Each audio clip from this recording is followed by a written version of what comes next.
तो दोस्तों स्वागत है आप लोग का Q&A सत्यम में। दोस्तों बिहार बीबीएससी के लिए मोस्ट इंपॉर्टेंट क्वेश्चन हिस्ट्री से दोस्तों लेकर आए हूँ 30 क्वेश्चन जो आपकी परीक्षा के लिए काफ़ी मोस्ट इंपॉर्टेंट रहने वाले हैं।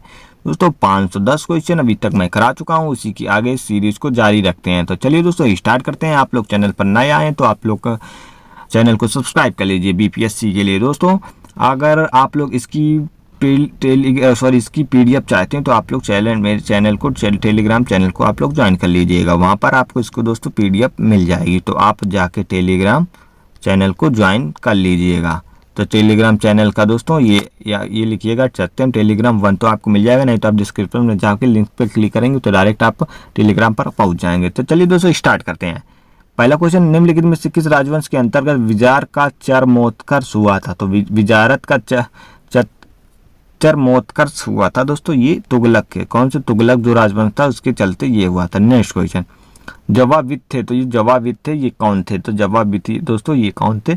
ये एक कृषि संबंधित कानून था। कौन सा दोस्तों? जवाबित था दोस्तों ये कृषि संबंधित कानून था। राज्य कानून था। कौन सा दोस्तों?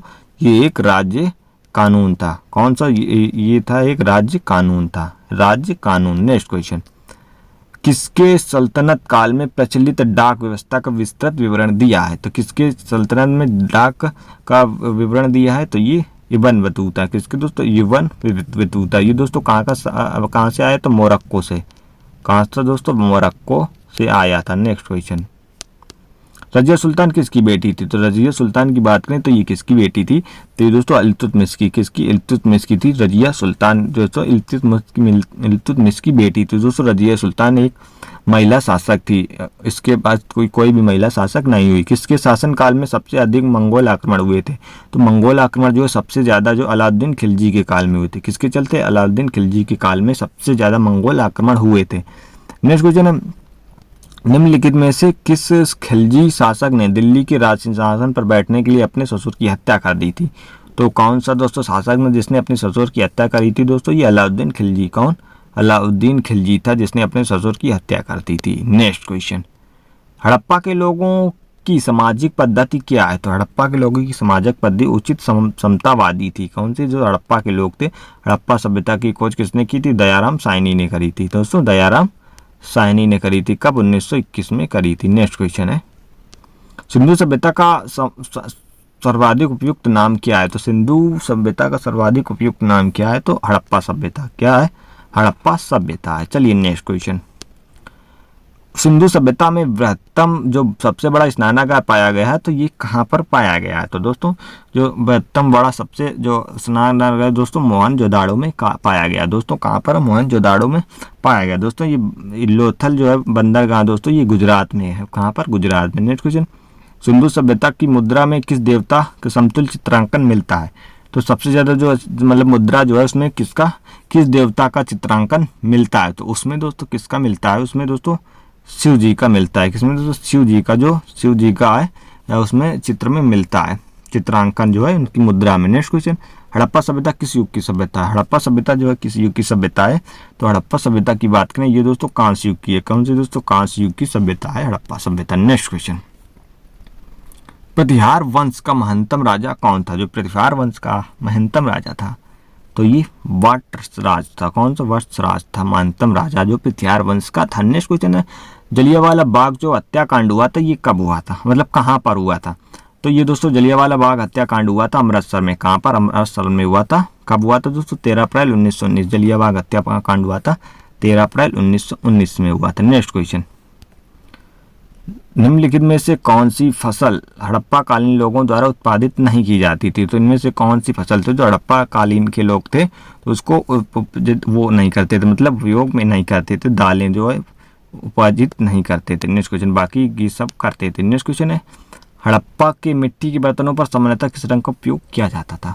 तो जो उपयोग करते थे हड़प्पा के लोग मिट्टी के बर्तनों में मतलब किसका उपयोग करते थे? लाल रंग का। किसका? लाल रंग का उपयोग सबसे ज़्यादा करते थे। नेक्स्ट क्वेश्चन, मांडा किस नदी किनारे स्थित है? तो मांडा जो है ये किस नदी किनारे स्थित है? ये सतलज नदी। कौन सी? सतलज नदी के किनारे स्थित है। चलिए नेक्स्ट क्वेश्चन, कपिल मुनि द्वारा प्रतिपादित दार्शनिक प्रणाली है? तो जो कपिल मुनि द्वारा है तो ये कौन सी प्रणाली है? न्याय दर्शन। न्याय दर्शन है जो इनके द्वारा प्रतिपादित प्रणाली है। नेक्स्ट क्वेश्चन, सॉरी दोस्तों, ये सांख्य दर्शन है, कपिल मुनि द्वारा जो है सांख्य दर्शन, इनके द्वारा सांख्य दर्शन प्रतिपादित किया था। नेक्स्ट क्वेश्चन, उपनिषद काल के राजा अश्वपति शासक थे, तो ये अश्वपति शासक थे जो उपनिषद काल के थे, ये किसके शासक थे, कहाँ के, मतलब ये किसके कहाँ के शासक थे, ये केकय के थे, कहाँ के, केकय थे। नेक्स्ट क्वेश्चन, चरक संहिता नामक पुस्तक किस विषय से संबंधित, तो चरक संहिता जो है किस विषय से संबंधित है, तो ये दोस्तों चिकित्सा से, कैसे दोस्तों, चिकित्सा से संबंधित है। दोस्तों अर्थशास्त्र किसने लिखी थी, कौटिल्य जी ने लिखी थी, कौटिल्य ने अर्थशास्त्र लिखी थी। नेक्स्ट क्वेश्चन, विश्व वेद में जादुई, माया और वशीकरण का वर्णन है, तो जादुई और माया का वर्णन किस उपनिषद में है या किस वेद में है, तो ये किस वेद में है, ये दोस्तों अथर्ववेद में। अथर्ववेद को जादू टोने का वेद कहते हैं। तो सामवेद कौन सा दोस्तों है, सामवेद संगीत का वेद है, कौन, संगीत का वेद है जो सामवेद है। ऋग्वेद दोस्तों सबसे पुराना वेद है, गायत्री मंत्र इसी से लिया गया है।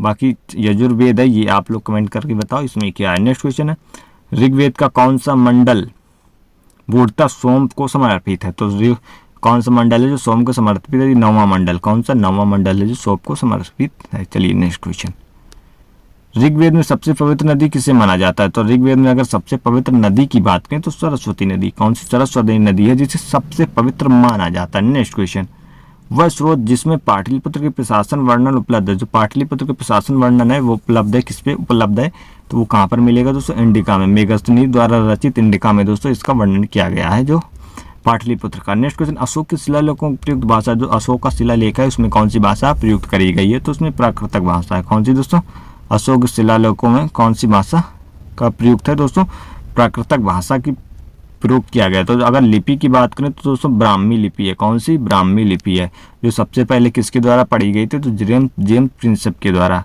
किससे दोस्तों, प्रिंसेप के द्वारा पढ़ी गई थी। नेक्स्ट क्वेश्चन, निम्नलिखित में से किस मौर्य राजा ने दक्कन की विजय की प्राप्ति की थी, तो दक्कन की विजय की प्राप्ति किसने करी थी, चंद्रगुप्त ने, किसने, चंद्रगुप्त ने करी थी। नेक्स्ट क्वेश्चन, मेगस्थनीज ने भारतीय समाज को कितनी श्रेणियों में विभाजित किया है, तो मेगस्थनीज ने भारतीय समाज को 7 श्रेणियों में विभाजित किया है। नेक्स्ट क्वेश्चन, निम्नलिखित में से कौन सा क्षेत्र अशोक के साम्राज्य में सम्मिलित नहीं था, जो अशोक के साम्राज्य में से कौन सा क्षेत्र सम्मिलित नहीं था, तो ये कौन सा क्षेत्र था, तो ये दोस्तों श्रीलंका, कौन सा, श्रीलंका जो है इसके क्षेत्र में सम्मिलित नहीं था। नेक्स्ट क्वेश्चन है, पाटलिपुत्र को किस शासक ने सर्वप्रथम अपनी राजधानी बनाई थी, तो पाटलिपुत्र को सर्वप्रथम अपनी राजधानी किसने बनाई थी, ये चंद्रगुप्त मौर्य ने, किसने, चंद्रगुप्त मौर्य ने बनाई थी। चलिए नेक्स्ट क्वेश्चन, पाटलिपुत्र में स्थित चंद्रगुप्त का महल मुख्यतः बना था, जो चंद्रगुप्त का महल था ये किसका बना था, लकड़ी का, किसका, लकड़ी का बना था। नेक्स्ट क्वेश्चन, जिसके ग्रंथ में चंद्रगुप्त मौर्य का विशिष्ट रूप से वर्णन है वह है, तो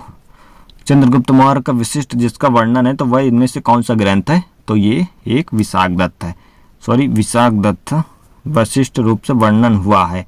चंद्रगुप्त मौर्य का विशिष्ट रूप से वर्णन विशाखदत्त जो मतलब है उन्हें में हुआ है।